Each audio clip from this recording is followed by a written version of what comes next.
पूरी दुनिया कोरोना की मार झेल रही है। WHO ने भी इस बीमारी को महामारी घोषित किया हुआ है। वैसे तो यह महामारी की दूसरी लहर है जिससे हमारा देश इस वक्त जूझ रहा है और कई देशों में भी इसका प्रकोप देखने को मिला।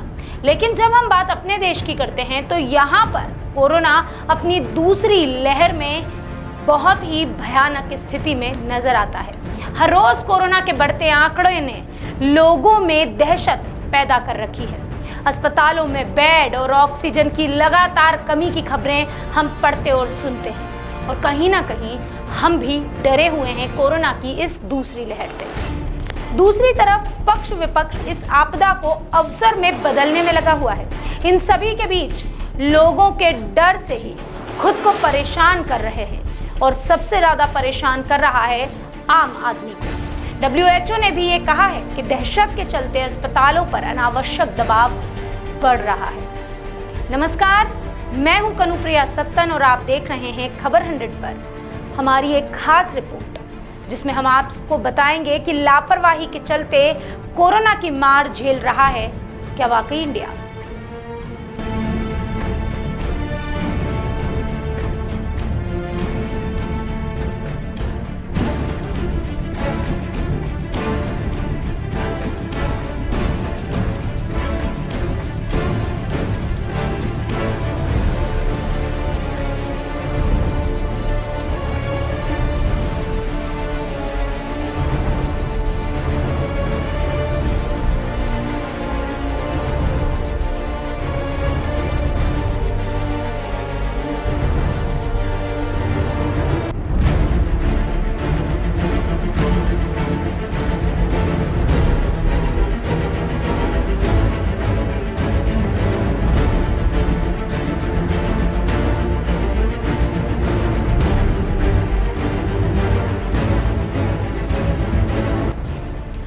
ये तो सच है कि कोरोना अपनी दूसरी लहर में वाकई भयानक स्थिति में है, लेकिन भयानक लहर के लिए वायरस के एक म्यूटेशन को जिम्मेदार ठहराना यह भी ठीक नहीं होगा।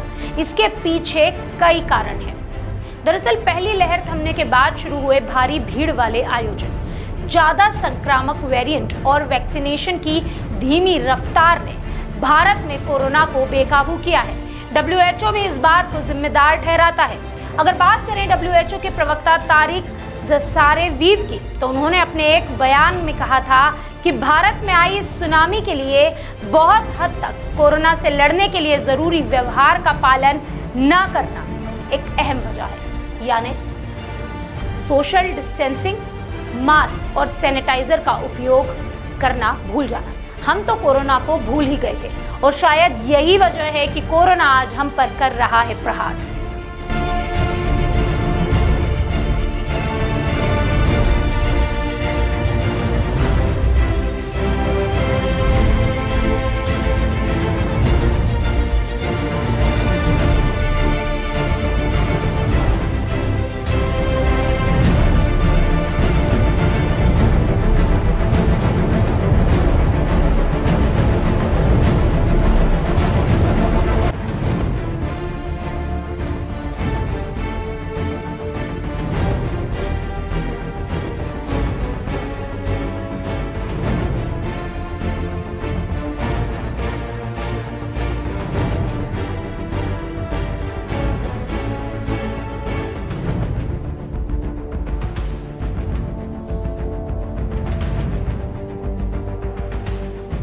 इन सब बातों से एक बात तो साफ है, पिछले एक साल में बढ़ती गई लापरवाही ही आज देशवासियों के लिए परेशानी का सबब बनी हुई है।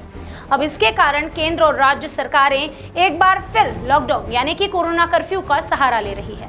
बार बार इस कोरोना कर्फ्यू का नाम बदला जा रहा है, कभी लॉकडाउन, कभी कोरोना कर्फ्यू, कभी जनता कर्फ्यू कहा जा रहा है। लेकिन सोचने वाली बात ये नहीं है कि जिस तरह आज दोबारा सख्ती बढ़ती जा रही है, आखिर पिछले एक साल में क्यों नहीं बढ़ती गई? क्यों सोशल डिस्टेंसिंग को मुद्दा नहीं बनाया गया?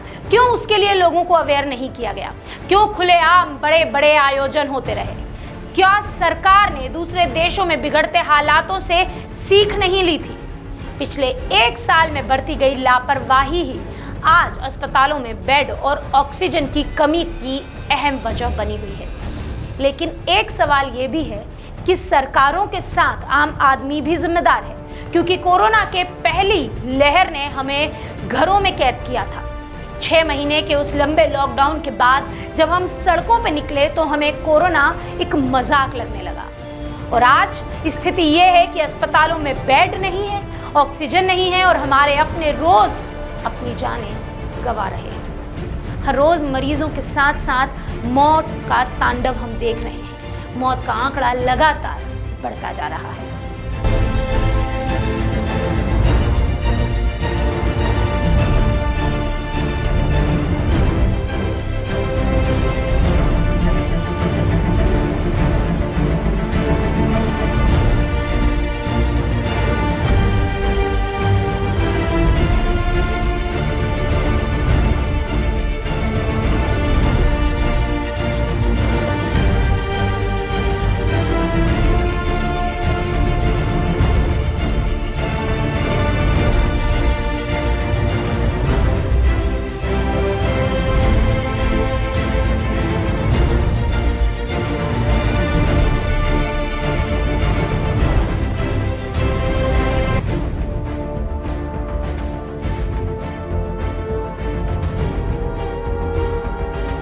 यदि आंकड़ों पर और देश भर में मौजूद शमशानों की ओर देखें तो वाकई मरीजों के साथ मौत की संख्या बढ़ी है, लेकिन इसमें समझने की जरूरत यह है कि दहशत के चलते अस्पतालों पर अनावश्यक दबाव भी बढ़ रहा है।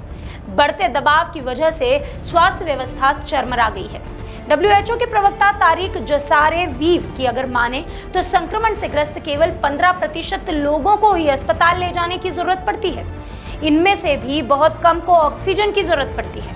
लेकिन अभी की समस्या तो ये है कि लोग अपनों को लेकर तेजी से भाग रहे हैं अस्पताल की ओर, जिससे स्वास्थ्य व्यवस्था भी चरमरा रही है और संक्रमण और तेजी से फैल रहा है, क्योंकि अस्पताल आने जाने में ये अपने मरीजों के साथ खुद भी संक्रमित हो जाते हैं।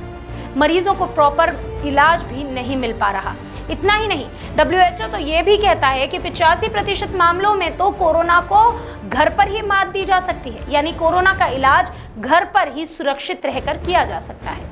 सुरक्षित होम क्वारंटाइन के बारे में उन्होंने बात की। उन्होंने कहा, सुरक्षित होम केयर के बारे में जानकारी नहीं होने से लोग परेशान हो रहे हैं और भारत की स्वास्थ्य व्यवस्था चरमरा रही है।